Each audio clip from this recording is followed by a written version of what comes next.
saya Bidalia, saya yang bertugas pada siang hari ini. Ibu tidak usah khawatir, tidak usah takut. Di sini saya akan menjaga privasi Ibu dengan cara menutup pintu dan jendelanya dengan aman ya Bu ya. Baik, di sini saya akan menjelaskan tentang GPPH atau gangguan perhatian hiperaktif pada anak prasekolah. Untuk tujuan saya menjelaskan tentang GPPH tersebut yaitu untuk mengetahui secara dini adanya gangguan pemusatan perhatian dan hiperaktif pada anak prasekolah pada usia 36 bulan ke atas. Untuk jadwal deteksi GPPH tersebut dilakukan atas indikasi atau bila ada keluhan dari orang tua atau pengasuh atau guru dengan keluhan misalnya anak tidak bisa duduk dengan tenang, atau misalkan anak selalu bergerak tanpa tujuan dan tidak mengenal lelah, dan juga misal kalau anak menjadi perubahan menjadi suasana hati yang mendadak seperti itu. Untuk alat dilakukannya GPPH yaitu menggunakan formulir deteksi dini GPPH, di mana di sini saya nanti akan bertanya 10 poin kepada ibu mengenai anak ibu. Mohon untuk dijawab dengan jujur. Apakah ibu bersedia? Bersedia. Baik, jika bersedia. Sebelumnya di sini saya akan bertanya pada adik-adik, namanya siapa? Anisia. Udah sekolah adik? Belum ya. Baik, saya mulai untuk pertanyaannya ya Bu ya. Yang pertama, apakah anak ibu tidak mengenal lelah atau aktivitasnya itu berlebihan dari teman-temannya? Tidak ya. Baik. Pertanyaan yang kedua, apakah anak ibu mudah menjadi gembira? Misal tiba-tiba sedang diam, tiba-tiba langsung bergembira? Tidak juga. Baik, yang ketiga, apakah anak ibu ini sering mengganggu teman-temannya yang lain? Tidak ya. Baik.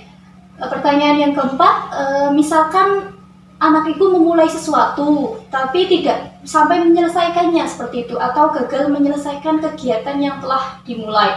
Apakah seperti itu? Tidak juga. Baik, untuk yang pertanyaan kelima, apakah anak ibu ini sering menggerak-gerakkan anggota badan atau kepalanya secara terus-menerus? Tidak juga. Baik, untuk pertanyaan yang keenam, apakah anak ibu ini perhatiannya mudah teralihkan? Tidak juga.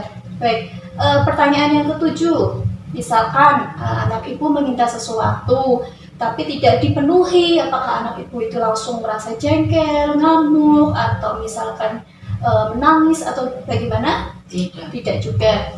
Baik, yang pertanyaan kedelapan, apakah anak ibu ini sering dan mudah sekali untuk menangis? Tidak ya. Baik, untuk pertanyaan yang kesembilan, apakah anak ibu suasana hatinya berubah dengan cepat dan drastis? Misal tadinya lagi senang, tiba-tiba langsung menangis, tadinya diam saja, tiba-tiba ketawa-ketawa, seperti itu? Tidak juga. Baik, untuk pertanyaan yang terakhir nomor 10, itu ledakan kekesalan atau tingkah laku dan tidak terduga. Misal anak ibu melakukan hal-hal yang tidak biasanya ia lakukan yang bisa mengagetkan seperti itu? Tidak juga. Baik.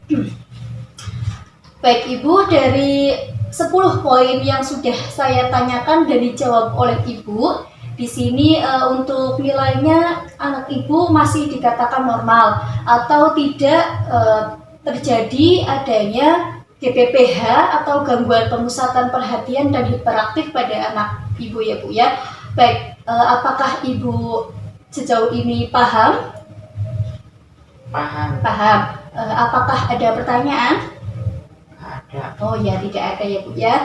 Baik, jika tidak ada pertanyaan dan jika Ibu paham dan misalkan Ibu mengalami atau Ibu mengeluhkan yang tadi saya salah satu atau banyak yang sudah saya tanyakan, silakan Ibu langsung konsultasi ke tenaga kesehatan terdekat ya Bu ya. Baik, jika Ibu sudah paham dan tidak ada pertanyaan, cukup sekian. Terima kasih atas kerjasamanya Ibu.